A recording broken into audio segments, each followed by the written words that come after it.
Writing for the Broadway theater is miles and miles away from writing for the movies. In the movies, you're told what to do.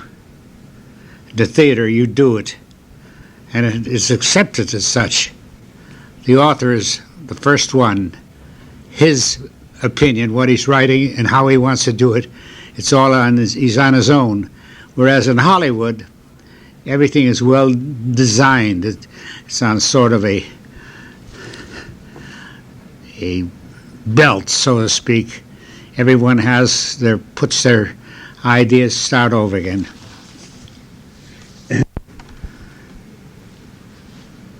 I wanted to write for the theater as soon as I was recognized as a songwriter, and successful songwriter in California for the movies. One thing I wanted to write the most was for the theater. Well, the theater in New York was sort of a closed shop.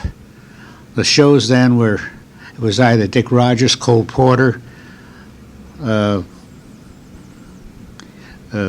Arlen, and so no one came. When a show was started being done in New York, it was always cast, so to speak, who was going to write it. Start over. The theater, it's for me very unlike how it is done in Hollywood. In Hollywood, you're asked to write songs for a movie. You had no say in whether you wanted to write for that movie. It was a job, and you had to write, and you were told what to write. In Broadway, I found the whole thing is different. A composer and a lyric writer and a book writer have all to say in the theater. A producer is a fellow who raises money and casts his show and sees that it's all done, but the creative juices have all to say. Whereas in Hollywood, everybody tells you how to do it. And so your opinion, your own opinion, what you want to do and how you want to do it is very important. Unless you have an opinion and have some ideas, you shouldn't write for the theater. I knew I was a dramatist, and of course you need to be a dramatist, whether it's the lyric writer or the composer. In order to write for the theater, you have to have a good sense of drama. And so I was very scared on my first show on High Button Shoes. I came to High Button. I wrote with Sammy Cahn, and when we came, we found how much more work we really had to do. You know,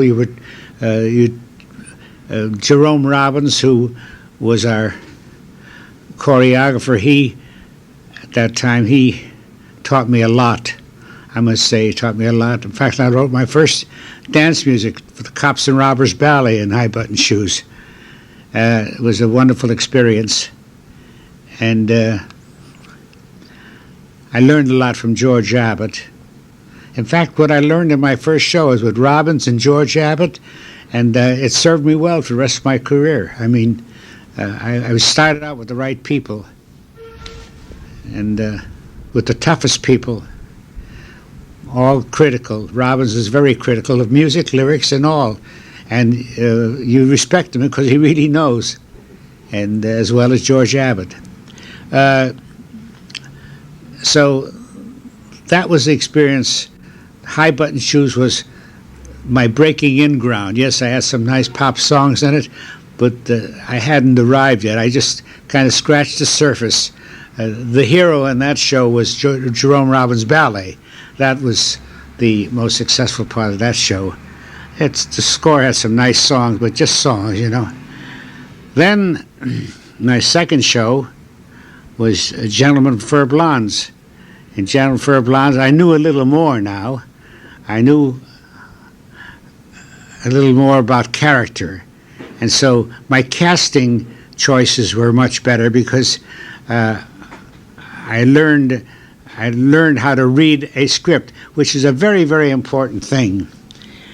speaking about learning a script and knowing where the songs belong and what you're supposed to sing and what you're not supposed to sing about. Funny thing, I taught at NYU, and there wasn't one boy in my class, and they were all Juilliard students, graduates. They were fine musicians, but they wanted to write for the theater. There wasn't one who knew, after reading a script, where the song should be. So, and the funny thing, 5 years ago that was, and not one of them has emerged, and so I know that I was right when I told them that in my class. I told them many things. I told them that you can't teach anybody how to be a songwriter. You can teach them how to play the piano, but you can't. A songwriter's within. I said Irving Berlin never went to school to learn how to write songs, and you just write songs. And there's a special thing within everybody. And you know, it's a pity. So many people spend money in schools how to learn how to write. Well, they can't learn how to write songs. That's I'm sure anybody can. You know, millions of people around writing songs. But I mean, people who are going to look upon as somebody as a craft. It is a serious craft. It's not he writes songs. I mean, you know. May I ask you just to digress for a second to discuss the creation of one of your 3 classic songs from Gentlemen, "Diamonds Are a Girl's Best Friend," "The Little Girl from Little Rock," and "Bye Bye Baby." Yeah, well, those 3 songs you mentioned, as in all songs, you can ask me 100 songs from shows, and I can tell you, you see they all have one answer. The character is in the play, in the book. There's a scene that motivated me writing "Diamonds Are a Girl's Best Friend" with a lyric by Leo Robin. We knew she was, Leo sent me the lyric to "Diamonds Are a Girl's Best Friend." It's one of the few songs I wrote the music to. The lyric was a march, and which was ironic because here was the great gold digger of all time, Lorelei, and the character in "Gentle Fur Blondes," but she was triumphant with it. She just wasn't mammy-pammy. It was a big thing. She treated it as though she were a general of the army, how she maneuvered all these things. And so "Diamonds Are a Girl's Best Friend," you know, the music is a march. And Little Rock is one of the most important scenes in Anita Loos's book of "Gentle Fur Blondes," where she tells a story how this fellow tried to make her, and she shot him. That's the idea. That's in the book, and so we go back and tell the story. She ingratiates herself, and I go back and tell the story in the song. She tells how innocent she was when she's qualifying her shooting the fellow, so it becomes funny, and. You'll find no matter what song you ask about there, if it doesn't emerge from the book, it's not good. And that's what most composers, the good ones, know. They look for a situation, and they look for a plot point, they look for a characterization. And that's why a lot of composers and book writers and won't take a show when they're sent it because they don't find anything they can contribute. There's not enough character, not a good plot point. See? That's good. More important than a story, even. Okay, now just going back quickly to the high button, your polka number, "Papa, Won't You Dance With Me?" Yeah. Your creation. Well, we needed a dance number, and that was my first show. Then I was still looking to write that popular hit song, see? And I didn't approach it from character. I said, we need a dance number here. I was inexperienced, so I wrote a polka. And there happened to be a father there and a mother there, and then we thought to dance together, and they put together. In fact, Jerome Robbins didn't even want to stage it because it was too really not ingratiated. The book, that number could have been in any show. I mean, that's my lack of experience. However, the song was nice, but I'm glad I wrote it. But it's not something to say, "Oh my God, look what I wrote." It's something. It was growing up pains, so to speak. One of the things you write when you grow up and looking to make a fast mark for yourself, you know. I figured the fast mark would have been "I Still Get Jealous" then. Yes, well, that's the same E. Oh, well, there was more. There was more thing in jealous that came from the book because the husband was jealous of his wife. She was a doer, and he wasn't, and so he kind of once said, I don't know, to remind her how when they were younger, when they fell in love. You know, they're older people, and so we thought it'd be a nice, warm moment, and it was. Soft shoe, etc. Betty Condon and Adolph Green said in their interview, commenting on working with you, that perhaps Never Never Land was your all-time favorite song. Is that true? Well, I'd never written that kind of a song. I needed something, doing Peter Pan, needed something kind of a German period, German forest, because the fantasy, I looked for something powerful in a way of a ballad, but bigger than a ballad, And when I wrote it, I was very pleased with it. At that time, of course, since then, I've written other things that I like better than Neverland. I love Neverland, of course I do. Every song has its event that reminds you. That it was my introduction to Mary Martin, writing for Mary Martin, and that was an exciting thing. Called in, we were called in on that show.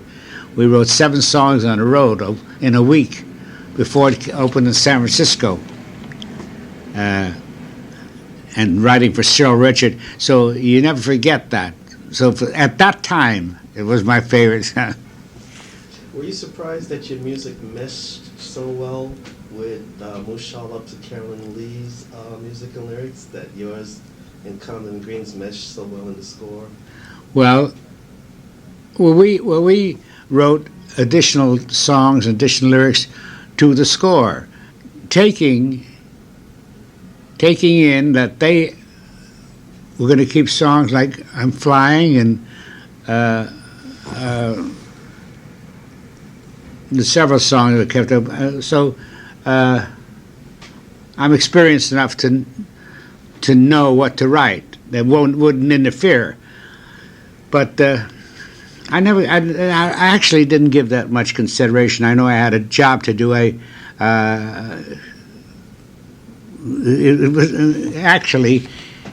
It was far away from, because we wrote satirical. Condon Green wrote satirical lyrics, like Captain Hook's Waltz, and they were a little realer, and I think what it needed was a little explosion of Condon Green's kind of lyrics and the music. We had very pretty things, distant melodies.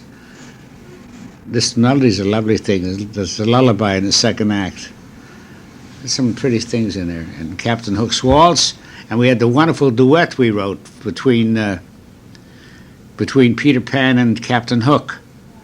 Are you vegetable? Are you mineral? That whole area where I knew she had a coloratura voice, and so I gave her a whole big soprano, operatic soprano up there. Yeah, I had coached Mary Martin for movies. You see, I'd never written. I wasn't a songwriter then. I was a vocal coach in California, and so Mary Martin was loaned out from 20th Century to Paramount for Mary Martin's movie. She did a movie, and I remember she did. Forget there was some operatic, and when I was doing it, I said, "My God, I'll write her a thing like that," and it was funny. Can you discuss a song that you wrote for the revival production entitled "Happily Ever After"? It was in song. Yeah, that was taken out of the show. It didn't really. It interfered with what we had written. It was. We only wrote it to accommodate a change in scenery. We needed something in one. We didn't want to put the song. They asked to write an extra song. Finally, when they changed the show around, they went back to the original as it was. We never wanted to write the show, but they needed a song to take place while Mary Martin's changing, while Sandy Duncan is changing clothes. And did away with that thing. It was a stage weight. It was not a very good song. Bells Are Ringing. Well, Bells Are Ringing is... I had done, up to that time, I'd only done a review at Compton and Green, did two on the aisle. One day they came to me and they said they've got an idea for the show. And they said, well, we'll show you the idea. They took the back page of the telephone book, the New York telephone book. There was a girl plugged in, an answering service. I said, you don't have to tell me a story. It's a wonderful idea. And we had a great relationship, great fun writing with them. Wrote a lot of good songs in Bells Are Ringing. Of course, writing for Judy Holliday, we had problems. Judy was afraid she wouldn't sing, and I swindled her into I told her she liked obligato, so I told this song is an obligato. It really was. It was long before I knew you. It was a real song. I said, that's it. I said, that's it. And there's a picture of Judy on the wall there. I had a great relationship with Judy. I taught her and worked with her, and she was one of a kind. When you write for that one of a kind star, there are very few stars, I mean real stars. Streisand's a star, Ethel Merman's a star, Mary Martin's a star. I'm talking about musical people, stars. There are a lot of people who are talented who are not stars. Gwen Verdon's a star. There are a lot of other girl dancers, but they're not stars. I won't mention their name, but there are other girls you see that they're not stars. Gwen Verdon's a star. Rare personality. When you write for that star, they give you back more than you give them. The material is the thing, but they give it back to you like you never expected to hear it. That's right. Whereas the usual thing, you know how it's going to be. Good. Fine. But the star gives you something special that you can't write. You see? Mm-hmm. And that's what makes the song memorable and makes them... A lot of people could have sang, would have done Rain on My Parade and People, but Streisand then sang, and from that made a mark, and she gave it back. I couldn't think of anybody else who had done it that way. It was something very, very special about it. Same with Ethel Merman and Gypsy. Same with Judy singing Parties Over in Bells Are Ringing. It's a rare moment. It's like Charles Chaplin. It was kind of like a Charles Chaplin and Limelight kind of thing with Judy singing. Judy had that pathos and that sadness that Chaplin had, and a pensive quality. But that's a very special thing. That's a very special thing she had. Every different star has something special that the other one doesn't have. It's that one, And there are a lot of fellows singing in the last 40 years, but there's no one like Sinatra. That's a very special thing, It just happens. Okay, my last song from Bells Are Ringing is Just in Time. Yeah. Which is another one of your classics. Any story in the development of that? Yes, Just in Time is an interesting story. There's a songwriter who was a songwriter. His name was Vincent Youmans, who wrote wrote Tea for Two, I Want to Be Happy, Great Day but he had a style of writing. He wrote about on couplets of 2 or 3 notes. Like da da da da da da da da da, very based on simple statement. I had a band in Chicago, and I was playing at the College Inn at the Sherman Hotel, and one day after a set, a fella came over and said, "You have a wonderful band, and you play very well." I said, "Thank you." He said, "My name is Vincent Youmans." It's unbelievable. Here I just playing all these songs. He says, "Well, I promise you'll be a songwriter one of these days. Anybody who plays with that kind of imagination, you'll be a songwriter." But he said, if you ever do, keep it simple. He says, like da da da da, not all over the keyboards. Keep it simple. But he said, remember, harmonically attractive. So I analyzed ancient humans when I was writing, and little did I know I was going to write this way before bells are ringing. And I found myself, when I started writing songs, writing in half steps, sequence of half steps. Half step is da-da, a half step down or a half step up, doesn't matter, half steps. Chromatic, so to sound. Heard that song before, was da-da-da-da-da. Bye, bye, baby, was that? Seems to me I've heard that song. Well, I was telling this same story I'm telling you now to Comden Green during the writing of Bells Ringing. That's many years later. And I sat down to the piano, and I said, I've always wanted to write a song. Vincent did it with couplets of 3 notes, sequence of 3 notes. I just want to write one where it's just nothing but chromatics, the whole song. And I played da da da da da da da da da. This is all improvised. I da da da da da da da again da da da. And they said, that's a wonderful song. He said, got to play it again. It wasn't hard to remember because all I played was 2 notes da da da da, and that became Just in Time. That's my favorite. For 1 year, there were no lyrics to it, but all the parties everybody used to sing da da da.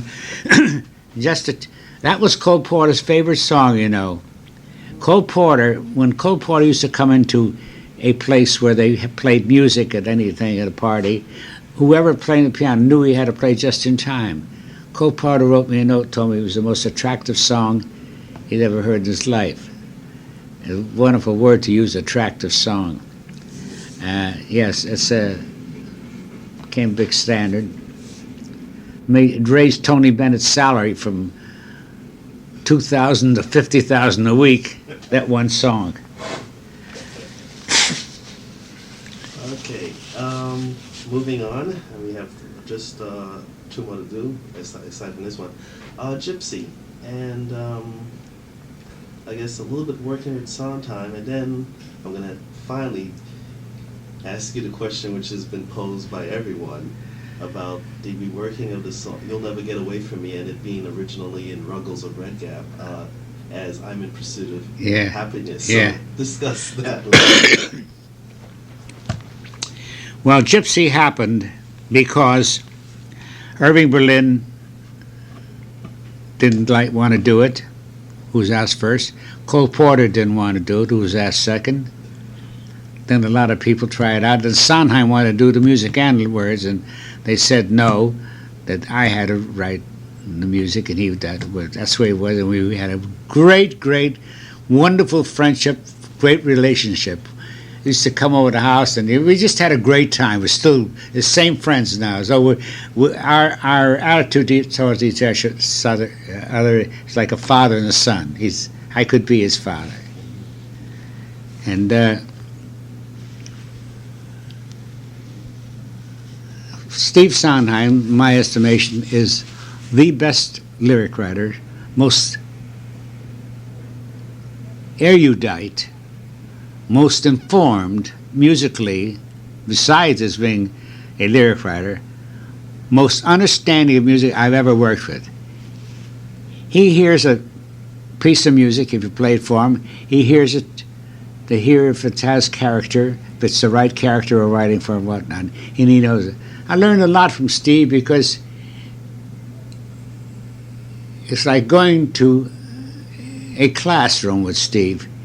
He approaches everything from a clinical viewpoint, which was very good for me, very good for me. He could never understand why, if he didn't like 2 notes, I tore up the thing, write something else. He never fixed anything. I used to drive him crazy. Anyhow, we started writing, we wrote this score, and we both understood the wonderful book by Arthur Lawrence, and Arthur was very influential. I learned a lot from Arthur. You see, I've used this word learn. I've learned all the time. I learn from the right people. I'm able to tune out the wrong people. I can work with them, but I tune them out.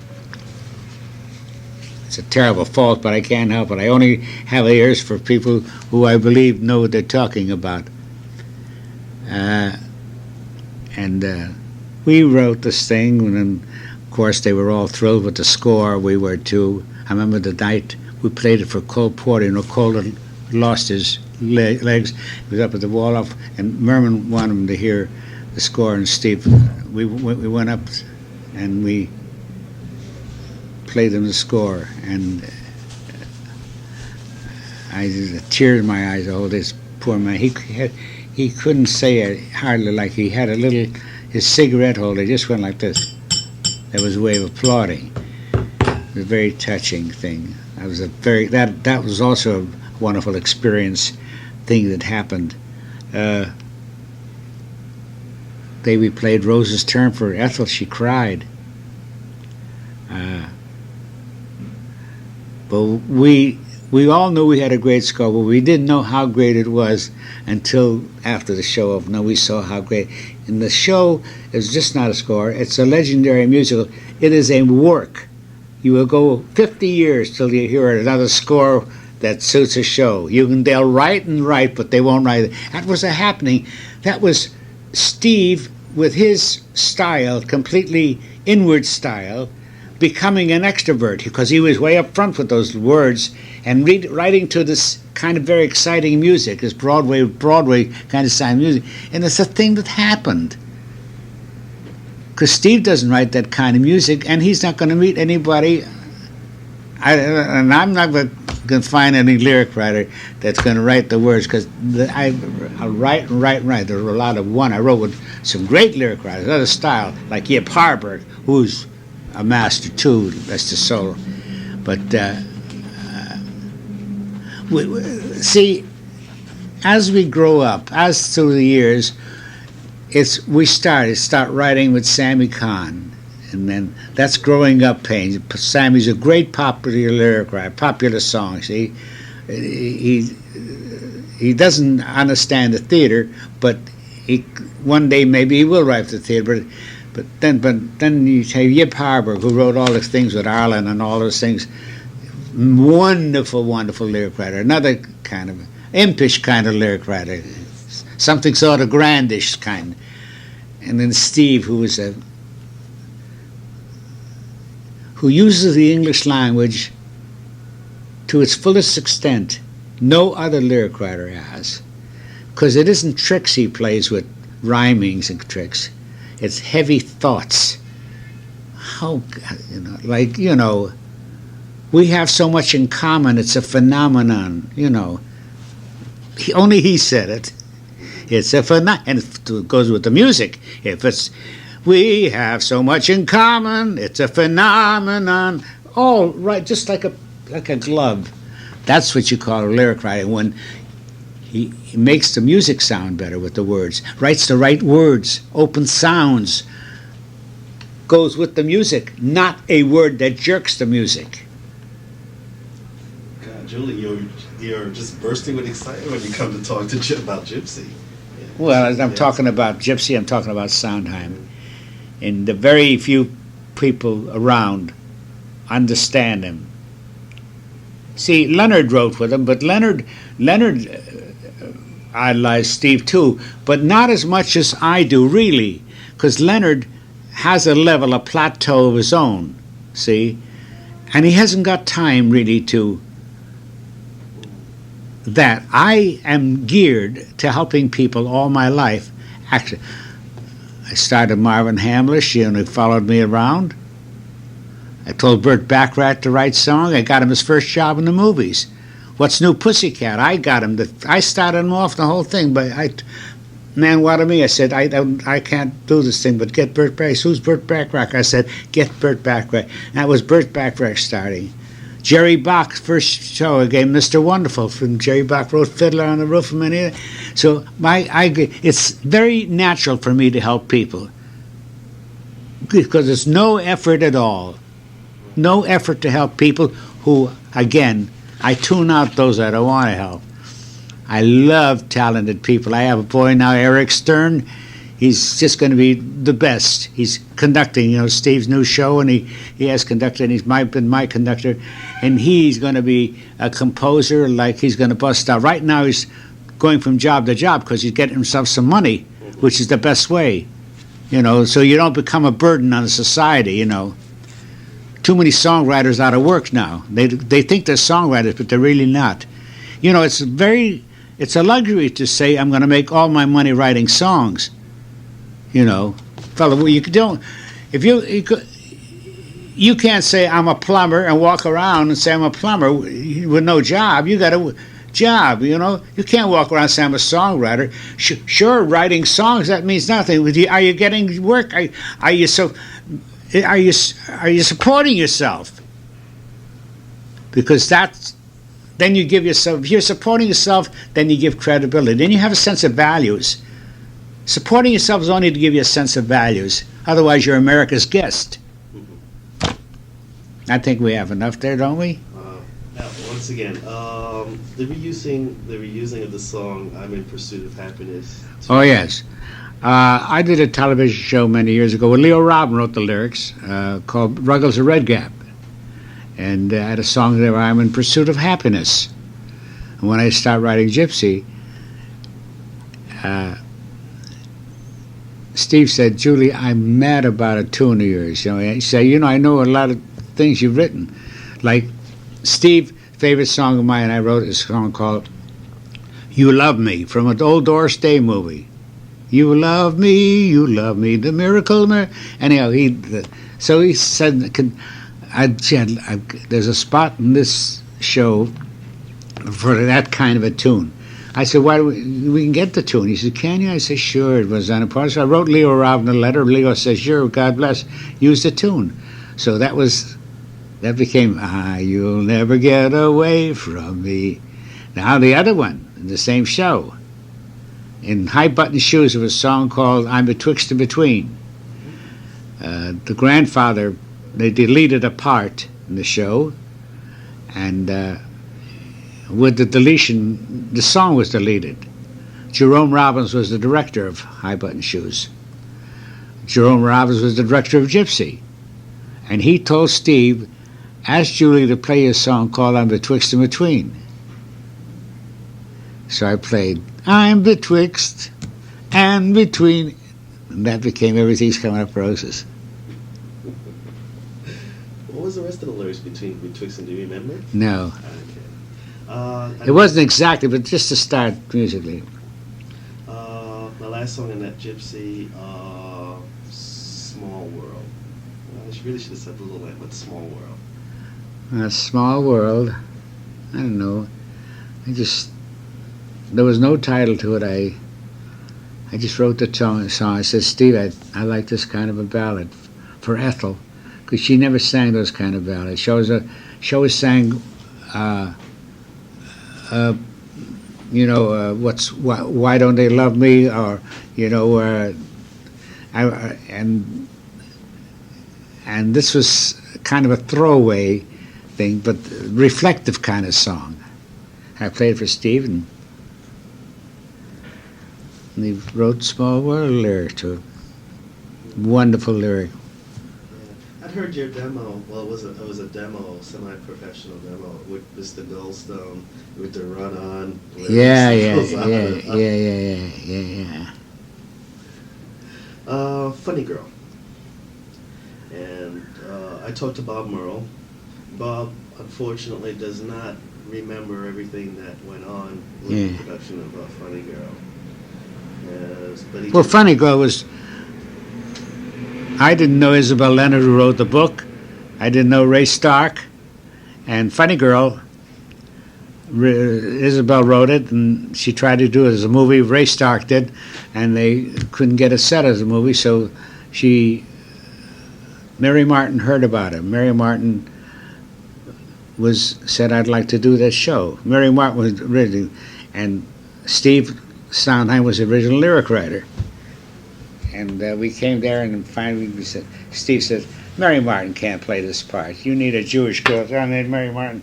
And, so the thing fell apart, and then Steve went on to other things, and then we put it back in focus with Anne Bancroft, and Anne Bancroft didn't do it, and then I finally got him to take Barbara. I was the only one who wanted her. And I got Robbins to go down to the Village Vanguard, I think it is, and here, and loved her and all that. But nobody, the producer and the producer's wife did not want Barbara Streisand. Not because of her talents, because they didn't think she was right, you know. She was a gawky-looking girl, you know, used to wear those second-hand clothes. And, Okay. Two songs, of course, Don't Rain on My Parade and People. Could you just discuss yeah, well, your- Don't Rain on My Parade. When I started writing Barbara, I knew I could reach out and write things that you couldn't do for anybody else. And I had written an instrumental, tenor saxophone instrumental. Rain on My Parade. It was originally instrumental. You know, it sounds instrumental. Da da da da da da da da da. It was tenor saxophone, and I said, "Gee, I wonder if I developed that." And I wrote it. I played it for Bob, and he wrote a lyric to it. An unbelievable lyric to write. It has two releases, you know. You know, da da da da da da da da da da da. And there's the other one. Da da da da da da. Two releases in the song. You know, there's only one other song has two releases. Gypsy and My Soul. That has two releases. If you go to da da da da da da da da da da. Gypsy and My Soul. And People. People. Well, I was down in Palm Beach writing this music. There were no words to anything. I'm looking for a lyric writer. They wanted me to write with different lyric writers. I turned them all down. So I'm down in Palm Beach trying to work on music. Well, when I have some music set, I could play for a lyric writer. Give me a chance. I'm walking down the street. I run into Bob Merrill. I never knew Bob Merrill. He walked up to me and he said, "My name is Bob Merrill." I said, "Yes, I know you." He said, "What are you doing?" I said, "I'm writing a show." I said, "By the way, would you like to," Bob, I'll tell you, I need a lyric writer, and I really can't say that you're going to do the lyrics because I tell the producers, I don't think they'd accept you, but if they hear your work, some of the work, if you want to write 3 or 4 songs on spec, you know, if they like it. So I played 5 songs for him, and he wrote 5 lyrics in a week. He wrote People, Rain on My Parade, Who Are You Now, I'm the Greatest Star, 5, and we went to California and played. At that time, there was no Streisand. We played the score for Anne Bancroft, who's going to be it. And Anne Bancroft did the whole thing while, first of all, Robbins and Stark heard the score, and they fell apart, these 5 songs. Oh, he had the job. Now we're going to play for Anne Bancroft the next day. Anne Bancroft hears it with a dour face, absolutely no emotion, and said, "Julie, I'm shocked at you. I sang for 3 weeks for you to show you I can't sing. You'll never find anybody to sing those difficult songs and act the part too." And Robbins said, "Anne, if we don't find somebody to sing these songs, then we won't do the show. There'll be somebody someplace." Now, Julie thinks that you can do it. You learn. She walked out of the thing. So that's when I laid Streisand on him. I was writing for Streisand, and Streisand didn't even know she had the part, and they didn't know the Streisand. But I just held my magic wand out, and I got Streisand. I wrote the whole score for Streisand. That's great. In conclusion, Treasure Island is your latest work that you... Well, Treasure Island, we tried out in the workshop in Edmonton, Canada last year.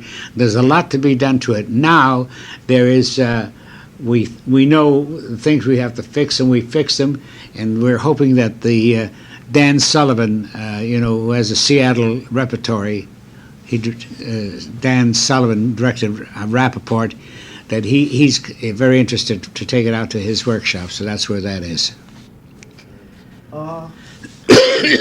What happened to Serafina? Is that over? Serafina? Yeah. No, it was over for 5 years. I'm going back to it. Tennessee didn't want it done after I'd worked on it. After I worked on it, he said yes, then he changed his mind. Great expense to me, And at one point in your career, you were seriously intending to write a musical based on the Petrified Forest. What happened? Nothing. Didn't work. Didn't work. I spent a lot of time, but it didn't work. Didn't work. I'm surprised you were pulling these out. Didn't work. Didn't And work. Sammy Cahn talked about a musical that you were going to write with Marilyn Monroe for the movies entitled Pink Tights. We did that. And they never made it. Well, did you do? Was there any sheet? Did you publish any songs? No, so you see, well, we were for hire there, so they keep the songs. They own the songs. They paid us, so they owned the songs. I suppose if one wanted them, one could get it, you know.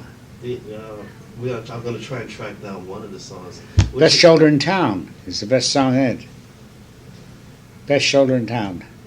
Which publishing company do you know? It was never made on record. Nothing, never, no demo, nothing. See, but that Sinatra used to sing it all the time. Sinatra was going to play the lead in that movie. If you need a shoulder to cry on, when the one that you love lets you down, here's someone that you can rely on. I've got the best shoulder in town. Good words. So, which was which film company or which publishing house? Maybe I can track it that way. The publisher, the music, there's copies in the library of 20th Century Fox. Perfect. Do you want to say anything as on your birthday? Oh, on my birthday? You know what? I'm just having a wonderful time, and I stop. I think it's kind of nice to say that I'm going to be 81, actually. But I haven't got time to think how old I am, because I think my thinking capacity is mellower, and my patience is better now than it was 15, 20 years ago. And I really I've really matured fine, because I used to do 3 shows every 2 years. There were like 3 shows of mine, and I became more selective. As it became more selective, I was so smart, because I see what's happened in the theater.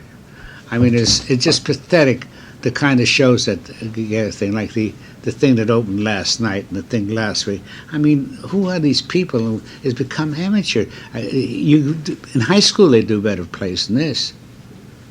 I don't know what's happening to the Broadway theater. It really is. They're good shows. There's some good shows, but I find them coming from England now. It's alarming. Is that what has happened? You know, what's his name? Charlie Strauss failed 6 times, and Alan Lerner failed in this last 6 times. Burton Lane failed 4 times, and I have been writing. And Dick Writes No More is because of the thing, and it seems that the fellows in England have marched in now. Steve's about the only one, and look what Steve. You know that in the olden days, let's say Steve Nye is as big as Larry Hart was a thing. In the olden days it was a different thing. Look at Steve, has to go out of town to get a thing on and work and knock his brains out, you know. It's a whole different avenue. There's no respect now, absolutely, in the record business or anything, no respect for the people who built it. No respect for the past. Great. When I started, I said, oh gee, Berlin and Victor Herbert, you know, and Dick Wright and Cole Porter, you say, gee, kids today don't even know, half of them don't even know who Cole Porter is. I mean, they've never heard of it, you know what I mean? What they respect, they would all do respect. There's a lot of the rock performers writing their own things, and so how great can those, you know why those rock performers won't have any longevity?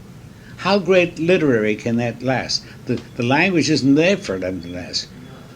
You know? Look at the charts. Things that were popular last year or 2 years ago, you don't even know what it is or whoever they were. No, there's no longevity. And another thing is, you know, you playing records, you understand. Many years ago, like, let's say they chose, let's say they used to choose Just in Time's the number one song the publisher going to go, right? I had 47 records on Just in Time. So out of the 47 records, so as the years went on, the jockey plays, so they'll play Nat Cole or something, I don't know what, Mel Torme or whose ever record Just in Time he wants to play that day, right? Same goes with a lot of songs. But today, if Billy Joel's got a hit record out today, he's the only one that made that record, right? So when his new record comes out, that's gone. They start playing the new record. So there's no one to pick up the thing. No one. I don't hear. I've never walked into a club when anybody sings a Billy Joel song, like a performer even. Used to walk in, whoever it was, whether it was Tony Martin or this one or Tony Bennett or Nat Cole, they would sing. They'd be singing the pop songs, you know. They don't sing in person. They don't sing pop songs. The Houston girl who is sensational. So the girl they play sing what she sings, not the song. You understand? And if the people didn't know that she sings the song, they said, "Oh, there's Thelma Eustace's song." They don't even know the name of the song, but they said, "There's her song. She sings that better." You know what I mean? So there's no longevity to the music. Never mind the artist. The artist's going to die out. There's what was 4 years ago is no longer. Even Diana Ross dies down. I mean, you know, the big, you know what I mean. The excitement of Patti LaBelle, she's great, but what's next? Houston got the number one. You understand? What's next after that? Some new, you know. There's no longevity because the songs don't make the artist give longevity, and the songs don't get longevity because there's only one artist doing it. That's what's right, and that's the whole business, the whole cycle that way.